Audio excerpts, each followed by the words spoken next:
selamat datang di channel Suara Hati Sang Istri. Kita masih bahas kasusnya Taufik Hidayat. Di sini juga nggak kalah serunya tentang kemunculan sahabatnya korban Yupita ya. Gimana flashback di awal hubungan mereka pada pertengahan tahun 2023, Yupita tuh sedang di mabuk cinta, tidak menyadari bahaya yang mengintainya.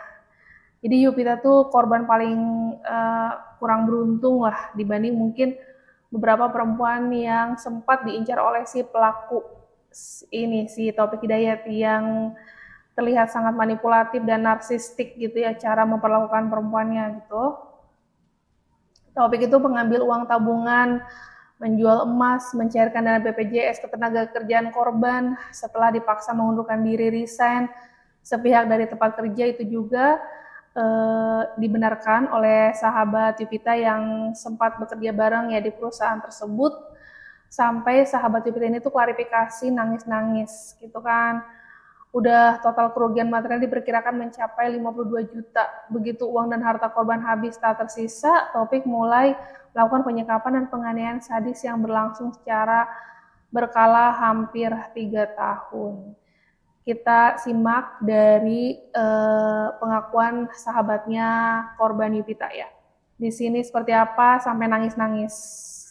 Sebelum korban menghilang, beliau sempat cerita juga kepada saya gitu. Setelah selesai dari toilet, saya buka pintu, ternyata korban udah ada di depan pintu. Dia menunggu saya intinya. Saya keluar, saya sapa lah, halo Bi. Tiba-tiba korban meluk saya dan tiba-tiba nangis waktu itu. Saya masih ingat wajah dia sedih, wajah dia ketakutan, dia bingung gitu. Akhirnya saya coba untuk hargain dia dulu, dia nangis dulu gitu. Setelah udah reda, saya tanya pelan-pelan, Bumi kenapa? Terus beliau jawab, saya bingung mau ceritanya dari mana, katanya gitu. Mau pelan-pelan katanya gitu. Terus dia cerita lah, saya udah hancur deh gitu. Di situ saya pikirannya udah ke salah satu hal gitu, dengan pria yang kamu update story-nya di WhatsApp. Iya betul. Saya langsung shock di situ. Terus dia juga cerita, Tiffany percaya kan kalau bahwa yang upload story itu bukan saya percaya karena memang dari awal kerja sampai terakhir dia cerita itu dia nggak pernah upload apa-apa tentang cowok. Baru kali itu dengan pelaku dia upload. Ternyata yang upload story itu adalah pelaku gitu. Memang HP-nya sudah disabotase oleh pelaku gitu. Saya tanya, itu kacamata kenapa? Patah. Kenapa? Ada saya gitu. Saya ditampar kenceng banget sampai telinga saya berdemi. Saya gak kuat, sudah saya ikut nangis. Lalu saya memberikan saran, kenapa kamu gak kabur? Dia jawab, gak bisa. Kenapa? Motor saya udah dipegang sama dia, jadi kunci motornya itu udah dirampas oleh si pelaku gitu. Baik itu HP, motor gitu. Terus dia pun cerita, saya pun udah nggak tinggal di kosan saya yang di Pasteur, katanya yang dekat kantor. Kenapa? Ya katanya saya udah, jadi pelaku ini minta korban untuk tinggal bersamanya secara paksa gitu. Dia pun sempat cerita semua hartanya, baik itu uang cash, emas, itu udah diambil oleh pelaku. Katanya sih bilangnya mau disimpan, tapi korban tuh udah ngerasa ini udah dirampas, katanya gitu. Gak laporan kepada keluarga kamu. Saya takut katanya gitu. Saya pernah bawa pelaku ke rumah. Saya takut karena memang sifat pelaku yang temperamen seperti itu. Takut keluarganya kenapa-napa. Terus saya tanya lagi, ya udah kalau nggak mau ke polisi yuk, diantar gitu kan maksud saya gitu. Nggak mau saya takut, takut. Saya nggak punya kekuatan gitu maksudnya. Saya nggak ngerti kalimat itu awalnya, saya nggak punya kekuatan, pokoknya saya nggak bisa aja. Ternyata setelah veritas viral kemarin, saya baru tahu ternyata pelaku itu debt collector. Mungkin kekuatan yang dimaksud korban itu debt collector itu. Itu cara modus pelaku ya. Mungkin akan ada topik-topik lain di luar sana yang mirip kasus seperti ini, tapi yang viral dan terungkap yaitu korban yang bernama Yupita. Beda dengan mungkin di luar sana, kalau wanita sudah mengalami kerugian, sekiranya gelagatnya udah makin parah, mending sebaiknya gak berurusan lagi deh sama orang kayak gini. Nanti kamu akan terus masuk terperosok lebih dalam, lebih merugikan lagi secara fisik, mental, materi bisa dicari lagi. Tapi kalau sudah menyangkut fisik mental itu udah tidak bisa dikembalikan ya, mau seutuh, mau seberusaha apapun tidak akan sempurna lagi. Dan beda dengan mantan istrinya si pelaku Taufik Hidayat, lebih beruntung dibanding korban Yupita ini yang sudah banyak mendapatkan kerugian gitu dari si ini nih, si yang bernama Taufik ini nih, saking keselnya sama yang namanya Taufik ini ya. Kalau dari mantan istrinya, untungnya dia hanya menikah selama 2 minggu, tidak mendapatkan kekerasan fisik. Mungkin karena di awal-awal waktu, kalau flashback ke belakang, si Taufik ini tuh belum sampai istilahnya secara kejiwaan mentalnya tuh lebih parah dibanding ke kasusnya Yupita ini ya. Mungkin ditambah lagi bertahun-tahun, sisi narsistiknya makin menebal, makin ganas, makin liar. Ya sasarannya Yupita gitu. Beda kalau mantan istri sebelumnya tidak lagi berurusan karena minta dipulangkan, ya udah intinya lepas gitu kan. Lebih beruntung lah dari sisi mantan istrinya ya. Kalau kita lihat flashback ke sini, kita lihat bareng-bareng di sini nih. Di narasumbernya sempat diwawancarai oleh KDM ya, mantan istrinya Taufik Hidayat. Dan ternyata Taufik Hidayat itu sudah punya anak. Itu juga yang gak nyangka, takutnya dari sisi mantan istrinya Taufik Hidayat itu katanya nanti anaknya Taufik Hidayat itu terganggu mentalnya karena kelakuan bapaknya begini. Oh, jadi ini teh mantan minantu. Oh, pernah nikah sama Teteh. Teteh mantan istrinya. Iya. Orang mana?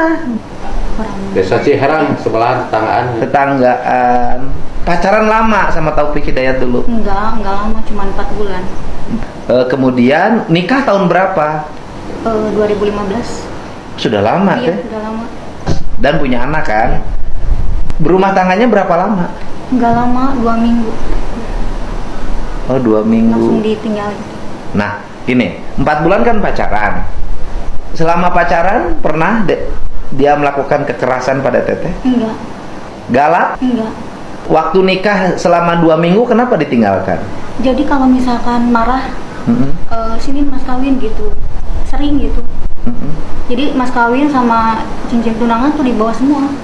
Teteh berpisah bertengkar dulu? Jadi kalau masalah kecil tuh digede-gedein gitu. Mm-mm. Cemburuan nggak? Ya cemburuan banget pak. Sampai kalau misalkan ya, maaf, kalau dia minta gitu, suka marah-marah gitu pak. Kalau nggak ini gitu, namanya kondisi lagi ngidam kan gimana ya? Nggak ini gitu ya pak ya, tidur pusing kan gitu. Dia pengen gitu, suka banting helm sama sepatu, tapi enggak, kasar mah enggak. Mm-mm. Cuman gitu doang sih. Oh, tapi akhirnya Teteh ngelayanin? Iya ngelayanin, terus pas kejadian hamil, Heeh. bilang sama dia mohon-mohon gitu, pulangin aku ke rumah gitu.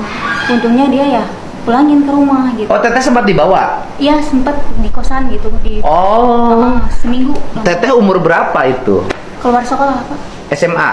Iya, SMA, pacaran sama dia? iya pacaran. Dia sudah ngos di situ, Teteh dibawa ke situ, bareng lah sama dia. Iya. Orang tua Teteh waktu itu? Orang tuaku ya percaya gitu pak, soalnya dia omongannya Baik. iya ngeyakinin gitu. Oh, dia datang ke orang tua. Iya. Berarti kan datang ke orang tua diizinin Teteh dibawa. Iya. Kemudian waktu itu dia kerja Kerja di Ujung Berung, kerja apa? ya kayak di kolektor. Orang tua Teteh mengizinkan dia dibawa. Iya, Nah, itu belum nikah ya? belum. Nah, ketika dengan Teteh sebagai waktu itu sebagai pacar, dia selalu ingin dilayani. Ketika ingin dilayani, dia marah-marah. Iya marah-marah. Apapun dibanting. Iya. Anak Teteh udah gede sekarang, umur Tuh. 10 tahun. Suka nengok nggak ke Teteh? Enggak ada. Nengok anak? Enggak, emang sih ada sekali ya pak ya. Sekarang Teteh dapatlah berita ini kan? Berita ini. Teteh apa perasaan Teteh ketika tahu masalah ini? Ya gimana pak, takutnya jadi pikiran anak gitu, mentalnya takut gitu pak. Oh. Tetapi Teteh jauh lebih beruntung dibanding yang ini. Nah, bener kan? Dia jauh lebih beruntung lah dibanding Yupita yang harus kehilangan sebagian wajahnya gitu kan, dan tidak bisa kembali sempurna kalaupun nanti mungkin menjalani operasi-operasi. Lanjut dari sini kita bisa buat kesimpulan ya, kasus ini tuh merupakan potret nyata dari bahayanya hubungan manipulatif dan kekerasan ekstrim dalam suatu hubungan. Ini namanya intimate partner violence yang bermotif eksploitasi ekonomi. Nah, ini pembelajaran buat kita semua dari kasus ini ya. Dan penangkapan Taufik Hidayat kemarin tuh memberikan rasa tenang terhadap korban dan keluarga. Dan pastinya dari sisi keluarga korban menuntut hukuman yang seberat-beratnya ya. Kita tunggu aja proses selanjutnya seperti apa. Bahkan sampai pihak pemerintah, DPR kalau nggak salah ya, minta dikebiri. Itu juga supaya dia nggak bikin ulah lagi. Ini udah sangat fatal soalnya. Semoga aja bisa, karena sudah merusak korban secara permanen. Terus dari balik penderitaan yang luar biasa dialami korban, termasuk perjuangan mengharukan sang ayah dalam merawat lukanya, kasus ini memicu gelombang empati dan gotong royong yang besar dari masyarakat, pihak kepolisian, hingga tokoh publik untuk menjamin biaya medis serta kemandirian ekonomi Yupita di masa depan. Ini doanya Yupita di akhir-akhir yang ingin pulang, gimana pun caranya Allah memberikan jalan. Dari sisi peristiwa kelam ini kita dapat edukasi ya, peringatan keras bagi para orang tua untuk meningkatkan pengawasan serta kehati-hatian terhadap pergaulan anak perempuan, terutama ya, karena perempuan itu ada sisi yang namanya lebih dominan perasaan dibanding logika. Tapi terlalu logika juga bisa si wanita ini tuh kesulitan untuk membaca karakter pria. Intinya sebagai wanita itu kita harus bisa mengutamakan logika ketimbang perasaan, ya kan? Karena kalau sudah terlalu tulus atau dominan menggunakan perasaan, nggak masuk ke logika, udah deh, ketemu pria kayak gini tuh apes istilahnya gitu. Dari sisi kehidupannya, dari sisi semuanya direnggut. Orang lain bisa menyalahkan pihak perempuan, tapi karena perempuannya nggak sadar, diperlakukan segini, menyeramkan lah kondisinya. Jadi nggak bisa semata-mata kalau posisi punya teman perempuan di posisi dapat perlakuan sama pria kayak gini, itu tuh susah cara menyadarkannya tuh gimana. Ini juga masih proses, mungkin di luar sana ada korban-korban lainnya. Ya jangan satu-satunya tuh doain yang terbaik dan minta perlindungan deh, dah pokoknya. Ini juga dapat pertolongan dari pemilik kos juga, itu udah keajaiban sih untuk korban ya. Bisa bebas, bisa dibawa ke rumah sakit, tuh udah kayak mukjizat aja yang di akhir-akhir sudah nyerah dan putus asa. Ambil hikmahnya dan semoga tidak ada lagi korban-korban lainnya dari pelaku yang tipe narsistik dan manipulatif kayak si Taufik Hidayat ini. Ya, jauh-jauh deh pokoknya. Makasih udah nonton di channel Suara Hati Sang Istri. Jangan lupa komen dan ikutin terus analisa segmen di kasus lainnya. Bye!